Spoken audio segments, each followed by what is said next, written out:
so this is a little disclaimer before we start my application example and leadership philosophy.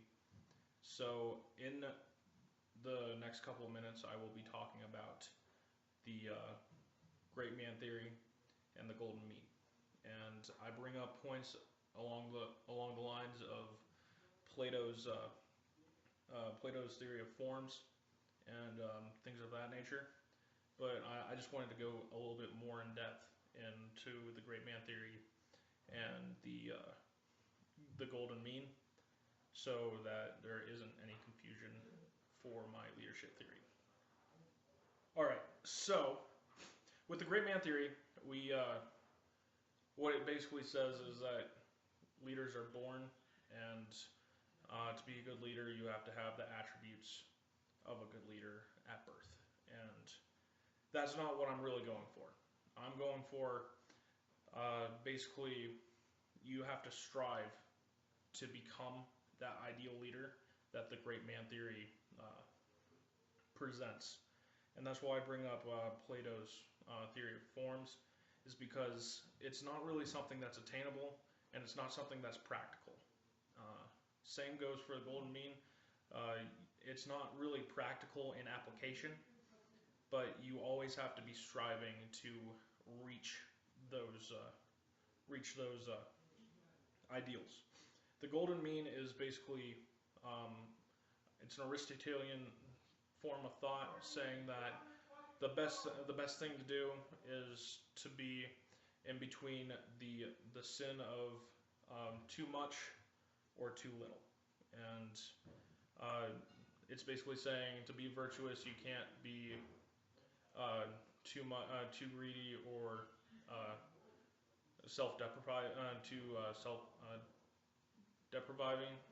depriving. Sorry, but basically that is unrealistic for humans to reach, but it's an ideal, and it's something that we can strive for. The great man theory is definitely very unflexible when it comes to how you approach leadership, and it's not really something that should be quoted unless it is for that form which I'm bringing up. I disagree with the fact that leaders are born. They should be made, if anything.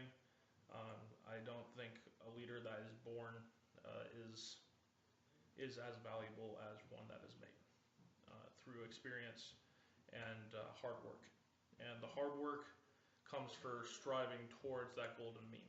It might not be a practical practice because there are subjective situations that can be approached relatively, but we want, in my leadership philosophy, we want to move away from relativity. We want to really focus on the objective and the mission at hand to reach the ideals that we want to make, and reach the ideals that we're holding dear to ourselves. And it's really to better yourself and really make sure that you're striving constantly for something that is better than yourself. And with that, we're going to go into my leadership theory. Alright, so I'm Michael Guenther, and this is my leadership philosophy. Joining me today is Victoria Smith and Matthew Reed. They're also in our class, if you don't know them. So I'm going to go in and talk about how I approached my leadership philosophy for this segment. Really, when I approached it and when I was developing it, I thought about how I approached my beliefs in life, and that got me thinking to how I approached my religious beliefs. And that all goes back to love. And when you talk about love, you have your agapic level, you got your filial level, and you got that erotic level. And when you think about that, the agapic level is the most ideal. And when you think of ideal, you think of Plato and his theory of forms. you got the Gothic level, and then you got the filial level, which is more of a, oh, okay, this is more human, and then erotic level is just you're not good at it. It's more physical, and so I was thinking about that, and it got me thinking about the great man theory, in a way. And the great man theory is basically saying that to be a leader, you have to be a great man. But that's not really the case. It's not really possible to really be that great man. It's really a form when you think about it. So you look at the great man theory, and that becomes the form, and that sort of transcends what people are, and that's what you think of when you think of a good leader. You think of a great man.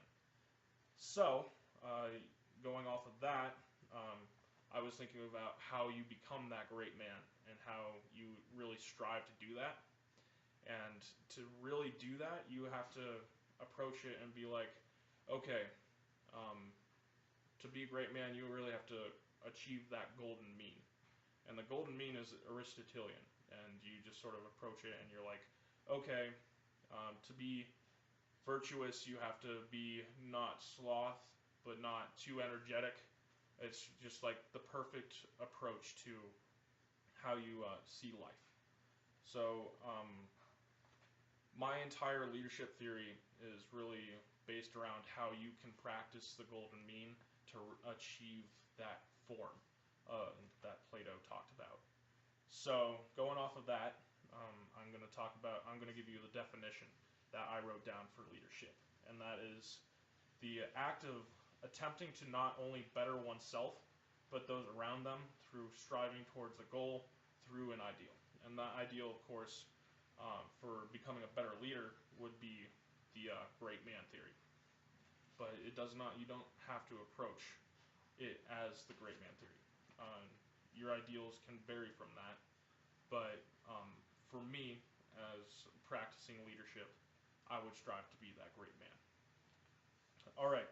So to apply this in real life, this definition of leadership, I've come up with 13 steps, and these 13 steps involve developing that. The first step is developing your ideal. And developing your ideal, for me, is just really finding those traits and qualities of a person that you really want to be, and plugging that into the Platonic form, and making sure that you always keep that in mind when you're doing something. And then after you create that ideal, you create your goals, and the goals can be anything from making a monthly projections, or doing something in school, or something along those lines. And then after you create your goals, you have to create a plan. So you have to create milestones, and that's so that you can keep yourself on track. And after you create that plan with the milestones, you have to establish the power that you have around this plan. So become an expert in something. Make sure that you have like a power structure behind you, something along those lines, so that you have like support for when you attempt to influence your followers, which is the next step, is to influence your followers through persuasion. And to persuade your followers, you really just have to project your ideal, in my opinion. It's going along those liking terms. If people like the way that you're acting, they'll naturally flock towards you, especially if you have the power, and that will allow you to influence them in a more meaningful way. And then it's your job to accept these followers. You can't really be a leader without actually acknowledging the people who are around you and making sure that they are accounted for. And after you accept your followers, you have to make sure that you develop these followers. You're developing yourself, and you're developing the people around you, while you're striving for these goals.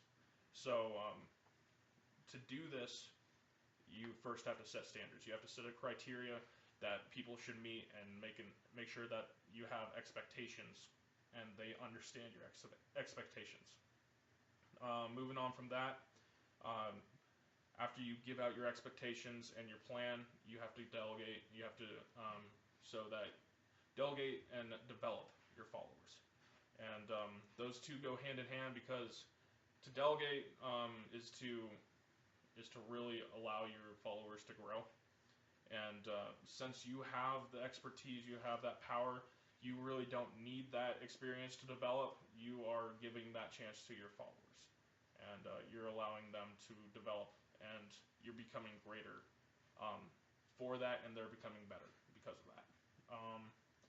And then not everything will go smoothly. Obviously, there's going to be wrinkles in the plan, so you have to mitigate conflict. And mitigating conflict involves just making sure that you're doing the humorous stuff. You're making sure that you have all the information possible. You have to make sure that that everything is going smoothly with your followers, and that everything's sort of running through you. That you have a clear line of communication between you and your followers. Make sure that everybody's on the same page and moving for that same ideal, same goal, and everybody's trying to better themselves. Next, you have to go to, you're going to achieve your goal. So you've been through the hardships, you've been through the development and just basically the entire setup. And after you set all this up, you're going to achieve that goal.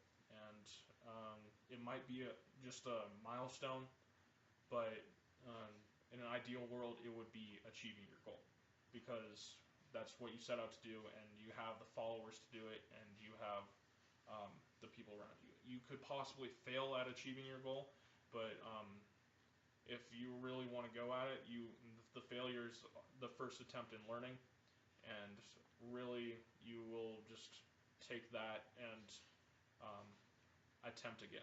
So you would go back, but after you achieve your goal, you promote your followers to a position of leadership, making sure that that development is continuous, and allowing your followers to become better for it. And following the act, observe, reflect model, the next step would be reflecting on how you did. You can modify your ideal while you reflect. Make sure that what you've been through is really something that's helped you move forward, because if you're not moving forward, you're moving backward.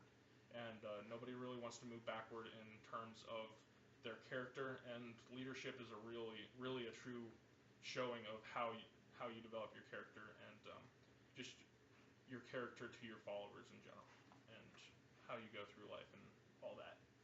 And the 13th and final step would be rinse and repeat. So you've edited your ideals, making sure that everything's great and all that, and now you're going to do it all over again. You're going to create that goal. You're going to create the milestones, establish the power, make sure that you have what you need to influence other people, and then you're going to persuade those other people to join you, accept those people. You're going to set standards for them, and then you're going to develop them, make sure that they have a set criteria, develop them through delegation, mitigate the conflict that will eventually rise up between them, and then you're going to achieve that goal. And this constant cycle will always allow you to grow as a person, and as a leader. So with that, we're going to move on to questions about, and really cross-examining my idea of leadership. So, of the podcast / video, and what we're going to do here is going to have Matthew and Victoria give me questions and cross-examine my leadership philosophy. So, okay, can you give a real-life example of leadership that both supports and negates your leadership philosophy? So, a real-life example for that supports my leadership philosophy would probably be something along that video that we saw in class with Barack Obama being a bum, sort of thing. It shows that he has the power and influence. It shows how he has influence over people. It also shows that he has a higher ideal, also shows how he acts upon it and allows and accepts followers and all of that. So that would be the real life example, Barack Obama, and then the one that would negate my theory would probably be something along the lines of Enron, which we went into the dark side of leadership in class, and their ideals were so skewed that that they could be called non-ideal. They didn't weren't able to see that, and that led to corrupt goals, corrupt processes, corrupt followers. It just corrupted the entire process and just sort of allowed it to crumble. So those were two examples. So My first question was for you to reiterate, what if you weren't able to achieve your goal? How that process with your application exactly? so if I wasn't able to achieve my goal, it would be sort of like skipping everything and going over to the last step, which is to begin again. And that's just because, as I said, with the first attempt in learning, it's really just a goal is there to be strived for. So is an ideal. And if you don't achieve your goal, if it's something that really holds weight with you, there's no reason to not attempt again, especially if you have a base of followers who are relying on you at that point. So it'd be more of going back and reevaluating what you were doing and reflecting about on that, and then going back and using the AOR model again. So you act on it, observe how you did, and then you reflect, and then repeat. So. You talked about establishing power. How do you define the line or the balance between being a leader and being a manager?